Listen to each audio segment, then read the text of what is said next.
Campeonato Brasileiro. Indicados a craque da galera: Dedé, do Vasco, Liedson, do Corinthians e Neymar, do Santos. Para a seleção do torneio foram escolhidos 3 jogadores de cada posição. O capitão Hever do Atlético disputa o prêmio de melhor zagueiro jogando pela esquerda. E o armador Montijo está na briga pela meia esquerda.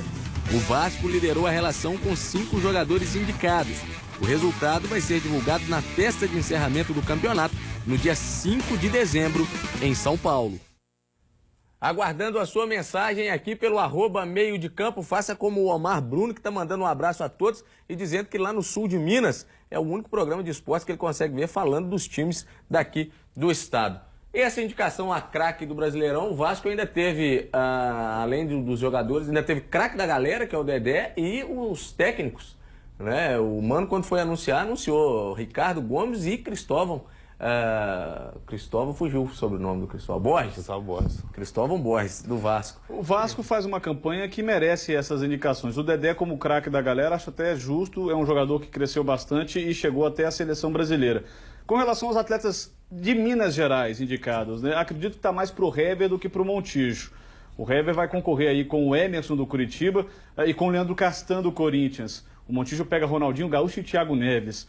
Não que ele seja pior do que os dois, mas a gente sabe que o lobby em cima de jogadores do Flamengo, do eixo Rio-São Paulo, é muito maior. Então acredito mais em Ronaldinho Gaúcho ou Thiago Neves, apesar de preferir o Montijo pelo campeonato que ele fez esse ano. E acredito que o Hever faça parte dessa seleção também. Mas se o Corinthians for campeão, meu amigo, o lobby para o Leandro Castan entrar nessa seleção vai ser imenso também. Né? Bem tranquilo, bem tranquilo. Aqui o Rafael Luiz, de Materlândia, acompanhando o meio de campo.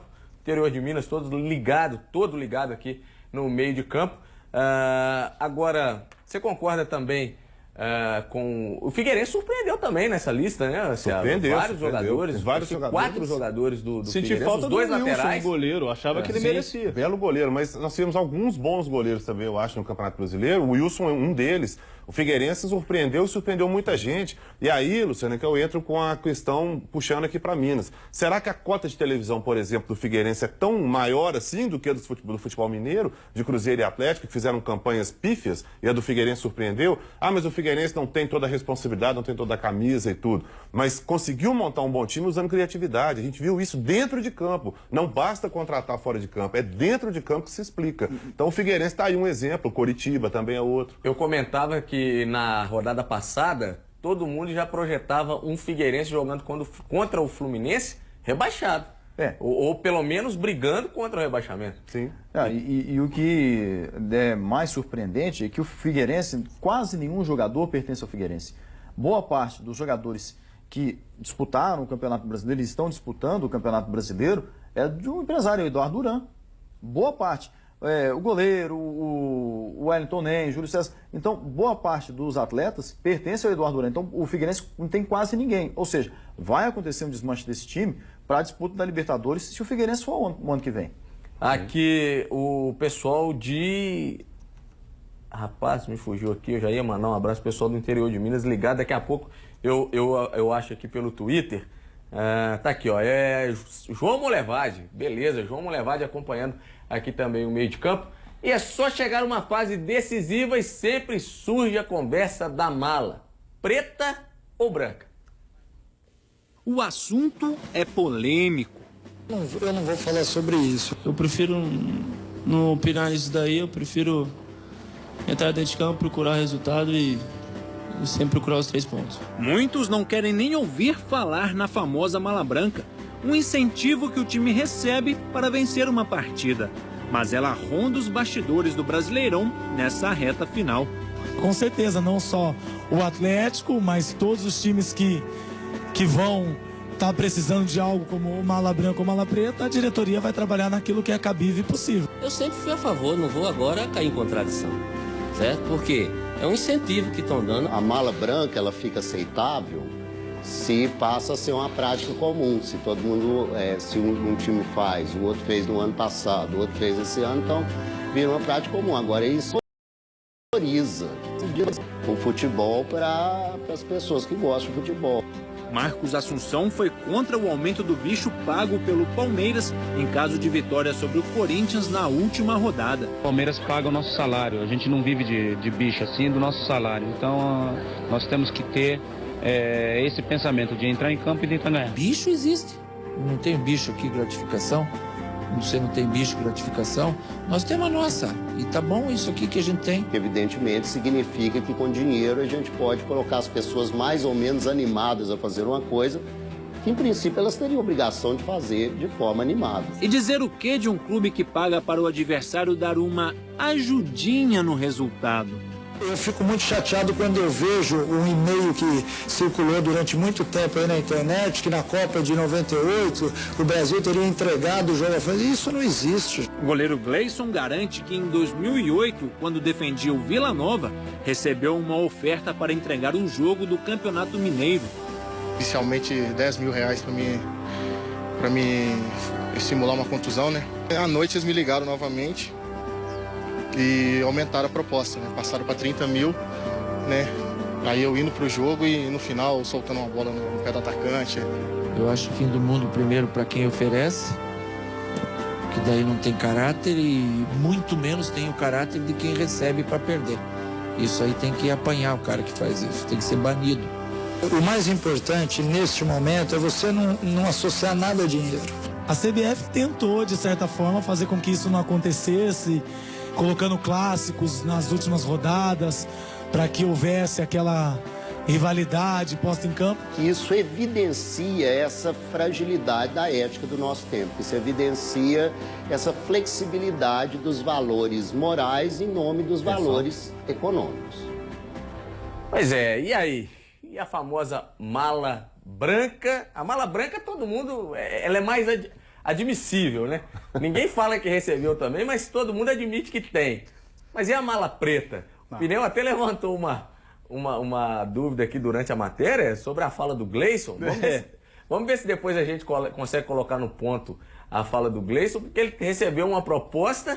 Era de 10, subiu para 30, aí depois, para que ele simulasse a contusão, ele foi pro jogo, de repente ele jogou e rebateu uma bola no pé do atacante adversário, eu não entendi. Ficou meio estranho esse comentário. Vamos ver se a gente põe no ponto essa fala do Gleison, enquanto a gente vai comentando aqui a matéria. A mala preta, eu acho que é totalmente reprovável. Você pagar para um time perder, e quem aceita para ser derrotado, eu acho que isso é completamente reprovável, precisa ser investigado. Acredito que exista quem ofereça. Duvido que... duvido não, né? Não imagino alguém aceitando para perder. Agora, a mala branca, não vamos ser hipócrita, né? Quem não vai aceitar um dinheiro para ganhar? Quem viu a Série B ontem, o jogo do Vila Nova contra o Sport. O Vila Nova não tinha nada para fazer no Campeonato Brasileiro da Série B. Já estava rebaixado. Jogou como nunca contra o Sport. Teve muito trabalho o Sport para vencer por 1-0 e garantiu o acesso para a Série A. Eu acredito que rolou uma mala branca no caso do Vila Nova, por exemplo. E aí? Eu disse aqui agora há pouco, eu não sou contra, mas ao mesmo tempo eu concordo com o que disse o Marcos Assunção ali, em relação a ser profissional. Você já é profissional, você já está num grande clube, você recebe um salário monstruoso que a maioria absoluta dos executivos do Brasil não recebe, para poder entrar em campo e jogar futebol. E você ainda vai receber para poder ter um incentivo a mais? Isso, mas só para deixar claro, é no caso do clube pagando para que o atleta do próprio clube eu estou dizendo coisa vindo de fora, estou dizendo do bicho não. Sim. Bicho dentro do clube é uma coisa. Não, mas ele estava falando era do bicho dentro do clube. Bicho extra para não ser rebaixado. Bicho extra para ganhar do Corinthians. Para ganhar do Corinthians. Vamos ouvir de novo a fala do Gleison aqui, vamos acompanhar. R$1.000 para me simular uma contusão, né? À noite eles me ligaram novamente e aumentaram a proposta, né? Passaram para 30 mil, né? Aí eu indo pro jogo e no final soltando uma bola no pé do atacante. É complicado, hein? Eu acho que agora eu entendi um pouquinho melhor. Ele falou, eu indo pro jogo e entregar uma bola no pé do atacante. Acho que isso não aconteceu. A proposta era para ele ir ao jogo. Agora ficou mais claro a situação. O que ele quis dizer é que ficou estranho porque aconteceu no jogo e ele... Aí acabou-se... Não, segundo eles, o que eu entendi foi o seguinte, a proposta seria eu ir pro jogo e entregar uma bola no pé do atacante. Pelo final do comentário, eu acho que não aconteceu. Não. Também a segunda visão da reportagem deixou claro que não aconteceu. E aí, Sulimar, a mala branca. O Euclides, ali, o sociólogo, fala que a mala branca, ela se todo mundo admitisse e aceitasse, não veria problema nenhum. A mala preta... Aí eu fico com o que o Daniel disse, os jogadores ganham mais do que muitos executivos, ganham muito bem e ainda precisa de mais incentivo para ganhar. O sujeito viaja de primeira classe, fica em um hotel bom, e dos melhores hotéis 5 estrelas, e ainda precisa de incentivo para poder ganhar. Mas existem casos e casos. Vamos pegar o caso do Avaí, por exemplo, que está rebaixado. Que ânimo um jogador rebaixado, no caso do Avaí, tem para entrar em campo contra um adversário? Sim. Então, se você chega... se eu dependo do resultado do Avaí, eu vou oferecer para um jogador do Avaí vencer o jogo. E ele, com certeza, vai ficar mais motivado. Por isso que eu entendo a mala branca e acho que não é reprovável. Não vou ser hipócrita nesse caso. Eu não estou reprovando a mala branca, entendo. Eu estou dizendo desse caso, porque ganha muito bem. Aí cai no que você disse. O Avaí está rebaixado e os salários estavam atrasados. Então, cara, vai querer correr mais. Aí só a questão do seguinte, acho que não é questão de hipocrisia, né? Eu acho que se o camarada é profissional, o cara veste uma camisa, vamos colocar aqui nos nossos termos, Cruzeiro e Atlético, por exemplo. O Cruzeiro ou o Atlético já está rebaixado e vai receber A gente sabe que tem mala branca, a gente sabe que tem esse incentivo. Eu não estou dizendo que eu sou contra o incentivo. Eu só acho que o camarada tem que ter respeito e responsabilidade com a camisa que ele veste. Mas então ele vai entrar já rebaixado e não vai ter motivação nenhuma. Mas então o que ele está fazendo jogando futebol? Vai escolher outra profissão. Esse assunto rende. Dá para rebater, mas... Temos tempo, Sem tréplica, filhão. Fala então, Bruno. A questão é a seguinte, o jogador é profissional, mas ele também é um ser humano, como todos nós. Se eu no meu trabalho não estiver recebendo, não estiver sendo pago pelo que eu preciso fazer, eu vou ficar desmotivado. Não, mas aí você foi do 8 para 80. Não. O jogador já recebe. Não, ele o salário recebe. Está em dia. Tudo bem, eu recebo, mas as condições não são favoráveis para o meu trabalho. Se eu estou numa casa que não me oferece as condições ideais de trabalho... Que não é o caso. Não é o caso, não. Às vezes o Avaí não tem uma estrutura como um grande clube de futebol brasileiro. Tem. De repente a coisa lá não está tão boa assim não, viu, Sérgio? Eu fico imaginando o Gleison ali, jogando no Vila Nova, a média salarial do Vila ali, vamos imaginar, 5, 6 mil reais, já aparece uma proposta de 30, o cara balança. Mas vamos então acompanhar os melhores momentos de Atlético e Botafogo. O Atlético goleou o Botafogo na Arena do Jacaré, 4-0, vamos acompanhar aqui.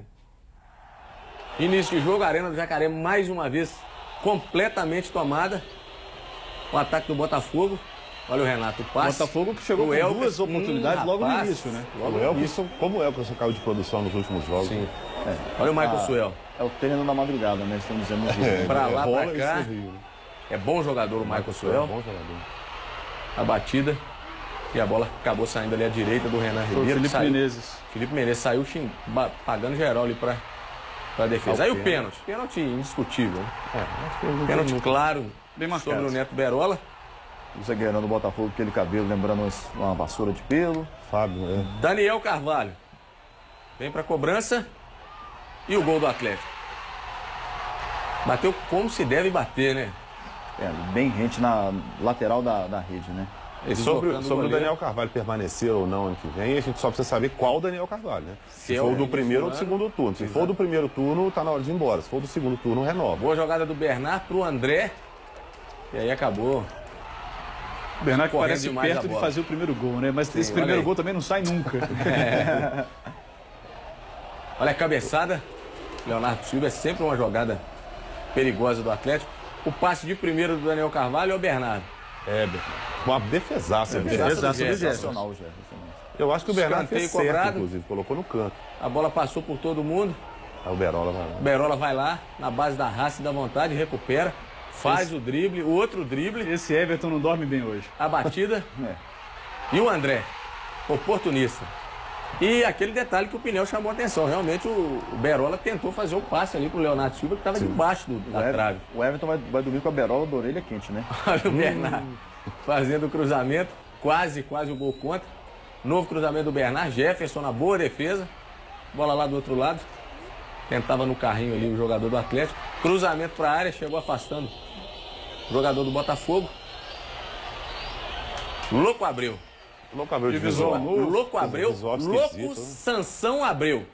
Será por quê? Vamos acompanhar por quê, ó. Isso aí Sofreu o pênalti, Mandrake. Que pênalti, pelo amor de Deus. Né? Sofreu um pênalti ali, Mandrake, porque o Leonardo Silva recolhe a perna. Se alguém fez falta em alguém, foi falta do Louco Abreu. Aí o Louco Sansão Abreu, de cabelo cortado, fez isso aí, ó. Nossa Senhora. Mandou a bola pra longe.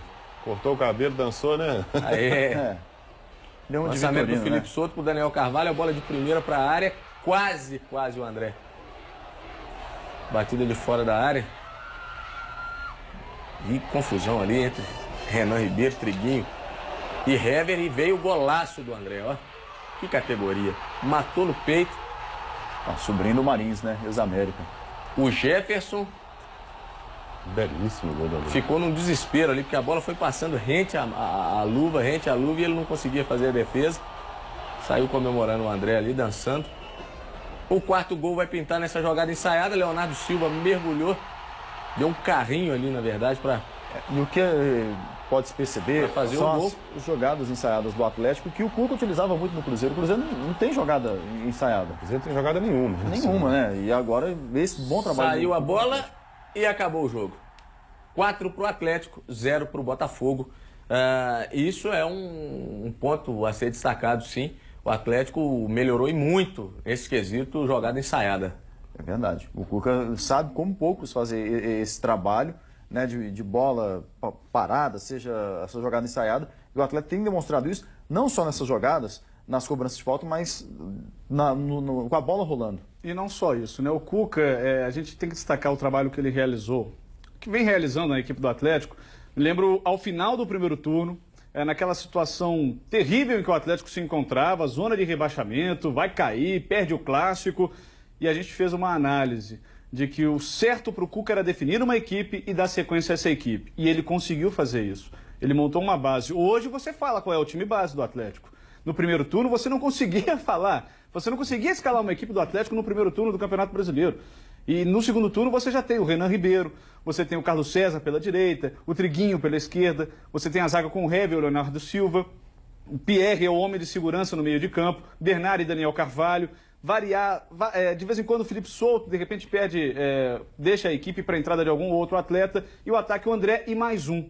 Você tem uma base do Atlético no segundo turno do Campeonato Brasileiro. E isso, além das jogadas trabalhadas pelo Cuca ao longo da semana na Cidade do Galo, foi fundamental para que a equipe crescesse de produção no segundo turno. Aqui pelo Twitter, o Felipe Carvalho dizendo que todas as oportunidades do Botafogo foram em cima do Richarlison. Torcedor ainda pegando no pé. O Richarlison, ele vinha até bem. Eu até estranho, para mim o Triguinho era o titular da posição incontestável, mas o Cuca preferiu manter o Richarlison no time. Eu só acho o seguinte, a base que o Pinel destacou, eu concordo plenamente. Eu acho que a diretoria do Atlético tem que aprender, de uma vez por todas, que agora a base está pronta.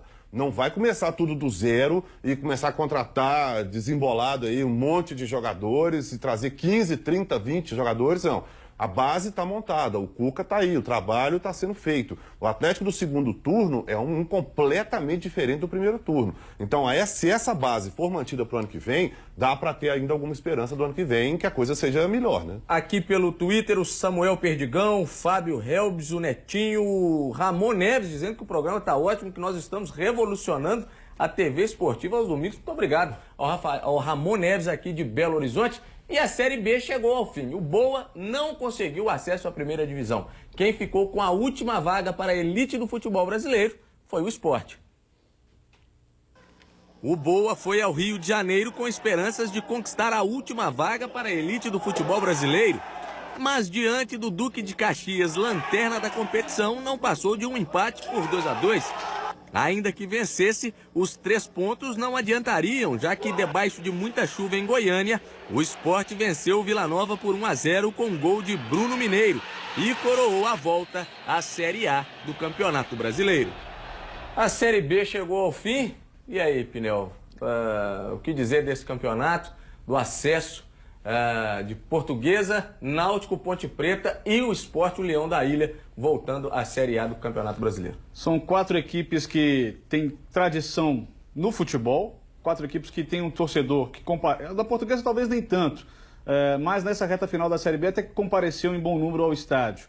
Mas torcedor pernambucano, Náutico, Sport, o torcedor da Ponte Preta em Campinas. Pô, sinto falta de times dessas circunstâncias na Série A do Campeonato Brasileiro. Times que crescem com o apoio do torcedor. A gente não pode pegar o Avaí, por exemplo. O Avaí não tem um torcedor fiel, assim como o América. O América perde muito no quesito torcida. Fazem falta a Série A e equipes nessas condições. E como subiram o Sport e o Náutico, os dois times que caíram, né, juntos em 2009, salvo engano, pode, aí torcendo para que não, dois times mineiros caírem, assim como foram as duas equipes pernambucanas que caíram em 2009, 2008 e 2009. Então, como disse o Pinel, são dois times de torcida e que acompanham, e é muito difícil ganhar lá no campo dos dois. Vão fazer companhia ao Tupi na Série C no ano que vem e Casa, Vila Nova, Salgueiro do Pernambuco e Duque de Caxias fez 17 pontos.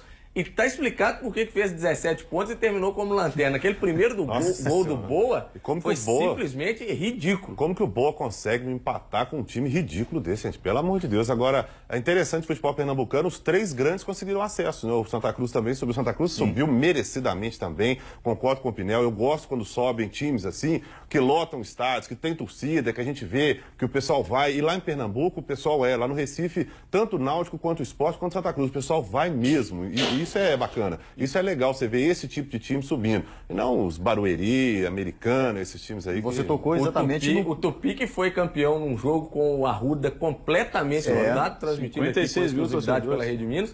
56 mil pessoas lá no mundão do Arruda. E o que disse o Daniel, foi no ponto nevrálgico, essas equipes de aluguel, né, que não tem torcida, chega lá o torcedor da cidade que está saindo, o time começa a queimar a camisa. Tem que ter time de tradição no campeonato. Falando em ponto nevrálgico, vamos a um ponto nevrálgico do programa, porque nós temos que ir para o intervalo em instantes. Corinthians e Vasco decidem nos clássicos locais o título do Brasileirão.